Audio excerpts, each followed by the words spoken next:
Talibul ilm itu ya ikhwan, manusia khusus.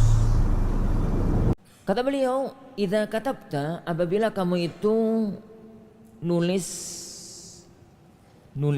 sesuatu, nulis gitu ya. Fa'ajimil kitabata, maka perjelaslah tulisan itu. Biizalati ujmatiha, dengan menghilangkan ketidakjelasan. Segitu aja lah. Jangan sampai ya ikhwan, nulis sesuatu cepet gitu, sebulan kemudian, 3 bulan kemudian, setahun kemudian, murojaah kitab itu ada catatan kaki yang pernah kita tulis. Opo yo ini yo, yang dulu saya tulis ini opo, dia sendiri gak bisa maca tulisannya. Oh welek. Kalau mungkin ditulis cepet itu ya ikhwan, besok, lusa, pekan depan itu masih ingat yang dia tulis itu apa. Tapi coba kita ketutup, setahun kemudian, 2 tahun kemudian dibuka lagi, kalau tulisan itu nggak jelas, akan sulit jadi untuk dia membacanya. Ini anak sampaikan berkaitan dengan catatan-catatan kaki kitab atau tulisan-tulisan antum di buku tulis. Jadi nulis keterangan ustadz atau yang lainnya. Kalau di kitab-kitab tentang masalah ilmu, bahasa ini itu dulu digunakan oleh para ulama kalau ada seorang nulis kitab. Nulis kitab di zaman dulu itu adalah ngarang kitab atau pingin punya kitab. Zaman dulu kan dorong fotokopi ya kawan, dan belum ada orang jual kitab kalau pada zaman dahulu. Jarang sekali ada orang jual kitab. Jadi misalkan anak kepingin punya kitab ini, zaman dulu, jadi kepingin punya kitab ini. Caranya gimana? Pinjam sama gurunya. Ya Syekh, saya pengen kitab yang ada di tangan jenengan. Atau ke perpustakaan umum, dan biasanya zaman-zaman itu perpustakaan umum itu milik negara. Nah, setelah itu pinjam 1 kitab. Kalau dia kepingin miliki, dia tulis sendiri. Jadi kalau dia kepingin kitab semacam ini, maka dia harus beli buku tulis. Lalu dia tulis dari A sampai Z. Tulisan tangan. Berat ya nulis ilmu pada zaman dahulu. Kalau punya duit, dia datang ke warok. Warok itu ada orang-orang zaman itu pekerjaannya itu jasa nuliskan kitab. Jasa nuliskan kitab.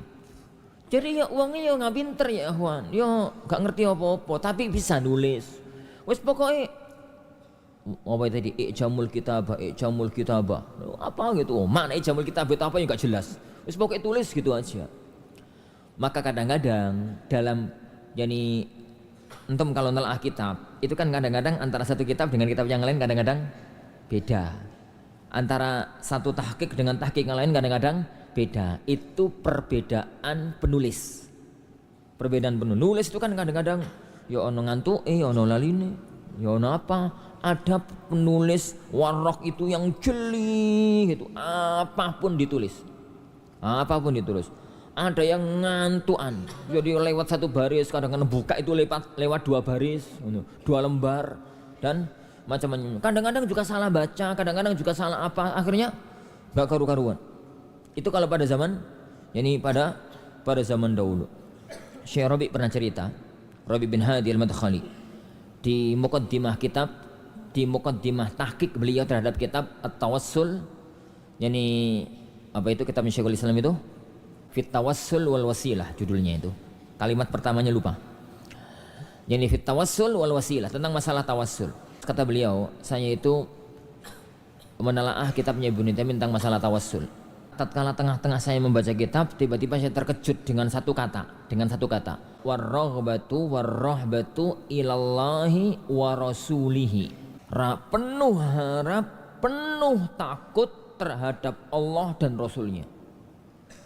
Kata Syarabi, astaghfirullah, mustahil ini ucapannya Ibnu Taimiyah. Ar-rahbah war-rahbah itu hanya khusus untuk Allah Subhanahu wa taala. Kalau ditujukan kepada makhluk sampai pun itu Rasulullah jadi syirik. Masa Ibnu Taimiyah ngomong ar-rahbatu war-rahbatu ilallahi wa rasulihi. Mustahil ini ucapannya Ibnu Taimiyah.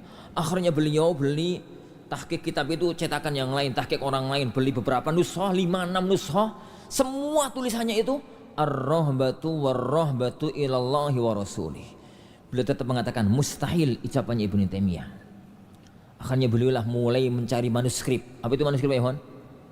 buku aslinya, masih catatan, masih tulisan tangan. Buku aslinya dikumpulkan, ditahqiq ulang, begitu sampai di kata-kata itu, tulisannya itu ar-raghbatu war-rahbatu ilallahi wa su'aluhu. Jadi penulisnya itu nambahi ro sebelum sin. Jadi nambahi ro sebelum sin. Akhirnya kebacanya wa rasulihi. Ro-nya dibuang, bacanya ganti wa su'aluhu. Berarti kan penuh harap, penuh takut kepada Allah.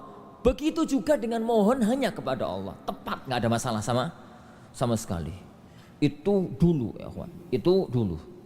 Sekarang jadi itu tinggal kenangan. Karena sekarang jadi orang itu kalau mau beli buku tinggal beli, nggak ada yang jual, fotokopi, gitu ya. Dan itu mudahnya yang ilmu pada zaman kita ini sekarang ini. Maka saya bawa kasus ini kepada nyatet keterangan guru, nyatet ngaji catatan kaki di buku dan macam-macam. Maka salah satu di antara patokan utamanya adalah i'jamul kitabah. Tulisannya itu yang jelas, bukan harus bagus loh ya. Yang jelas dalam arti seandainya kitab itu ketutup setahun 2 tahun kemudian baru dibuka kembali, masih bisa membaca tulisan tersebut. Al Furqan TV, saluran pendidikan, dakwah dan inspirasi Islami.